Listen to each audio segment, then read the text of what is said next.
अगर कोई आपको नीचा दिखाना चाहता है तो इसका मतलब है कि आप उससे पहले से ही ऊपर हो। जिंदगी जीने के लिए मिली है, इससे लोग क्या सोचेंगे यह सोचने में बर्बाद मत करो।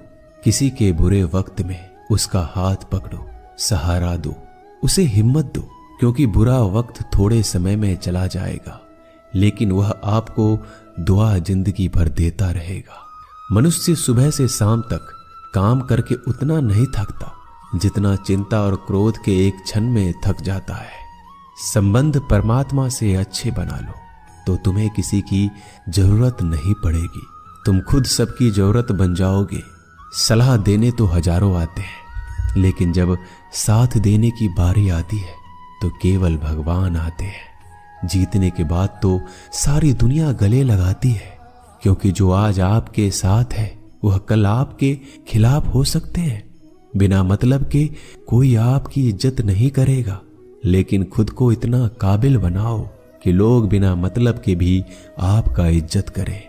भगवान कहते हैं सोने से पहले तुम सबको माफ कर दिया करो और तुम्हारे जागने से पहले मैं तुम्हें माफ कर दूंगा। भगवान ऑक्सीजन की तरह है जिन्हें आप देख नहीं सकते लेकिन उसके बिना आप रह भी नहीं सकते। कोई और तुम्हारी मदद नहीं कर सकता, अपनी मदद स्वयं करो। आप खुद के सबसे अच्छे मित्र हैं और सबसे बड़े दुश्मन भी। इंसान तब समझदार नहीं होता जब वह बड़ी बातें करने लगे, बल्कि समझदार तब होता है जब वो छोटी छोटी बातों को समझने लगे। आप किस समय सही थे इसे कोई याद नहीं रखता, लेकिन आप किस समय गलत थे ये सब याद रखते हैं।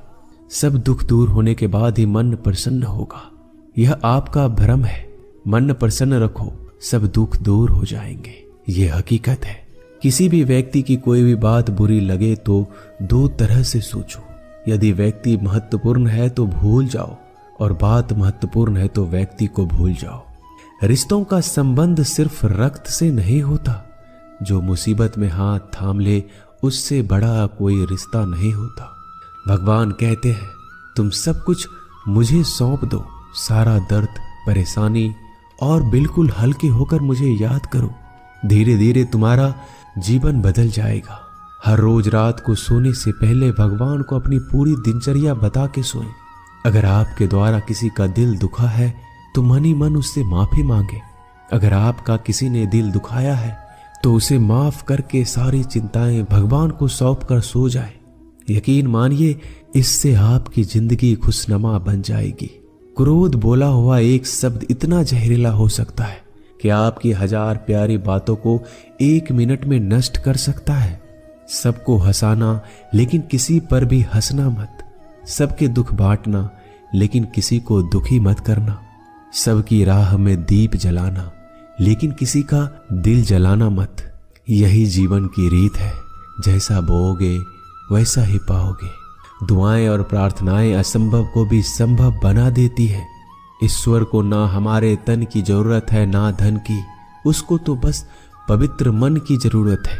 इसलिए वो हमें कुछ भी छोड़ने के लिए नहीं कहता, बस कहता है बच्चे मन से विकार छोड़ो, गंदे विचार छोड़ो। जो आने वाला है वो हमेशा गुजरे हुए कल से बेहतर होगा। यही एक सोच आपके जीवन में कभी निराशा नहीं होने देगी। झूठ कितना अजीब है, खुद बोलो तो अच्छा लगता है, दूसरे बोले तो गुस्सा आता है। खुशियां चाहे किसी के साथ भी बांट लो, पर गम हमेशा भरोसेमंद इंसान के साथ ही बांटना चाहिए। जीवन में समय चाहे जैसा हो, परिवार के साथ रहो तो सुख बढ़ जाता है, दुख हो तो बढ़ जाता है। सच्चा मित्र वही है जो उस समय में भी आपके साथ खड़ा हो जब सारी दुनिया आपके खिलाफ हो।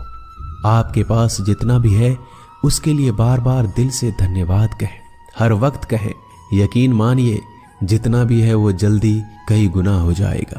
प्रार्थनाएं और ध्यान इंसान के लिए बहुत जरूरी है, क्योंकि प्रार्थना में भगवान आपकी बात सुनते हैं और ध्यान में आप भगवान की बात सुनते हैं। श्री कृष्ण से कितना कुछ छूटा, पहले माँ छूटी, फिर पिता छूटे, फिर जो नंद किशोर मिले वो भी छूटे, संग साथी छूटे, राधा भी छूटी, गोकुल छूटा, फिर मथुरा छूटा। श्री कृष्ण से जीवन भर कुछ न कुछ छूटता ही रहा। नहीं छूटा तो वो था देवत्व, मुस्कान और सकारात्मकता। श्री कृष्ण दुखी नहीं, उत्सव के प्रतीक है। सब कुछ छूटने पर भी कैसे खुश रहा जा सकता है, ये श्री कृष्ण से अच्छा कोई नहीं सिखा सकता। इसलिए हमेशा खुश रहें, सदा मुस्कुराते रहें। जीतने का मजा भी तभी आएगा जब लोग आपके हार का इंतजार करेंगे।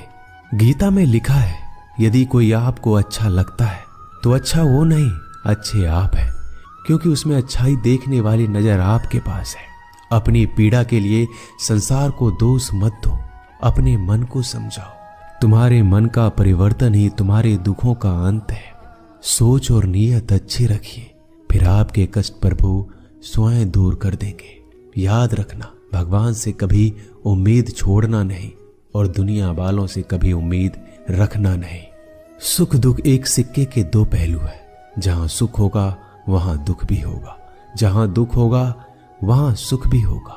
इसलिए सुख दुख के बारे में बिना सोचे निरंतर अपने लक्ष्य को प्राप्त करने के लिए प्रयास करते रहना चाहिए। एक बात हमेशा याद रखना, किसी के सामने गिड़गिड़ाने से ना मोहब्बत मिलती है ना इज्जत। इसलिए अपने स्वाभिमान को जिंदा रखो। कोई अगर आपकी किस्मत में होगा तो आपके पास खुद ही चलकर आएगा।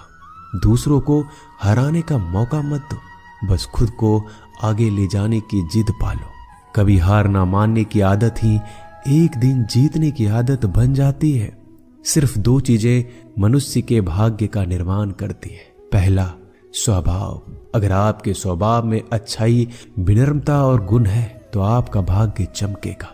अगर आपका स्वभाव क्रोधी है, आलसी है, तो आपका भाग्य बिगड़ना अनिवार्य है।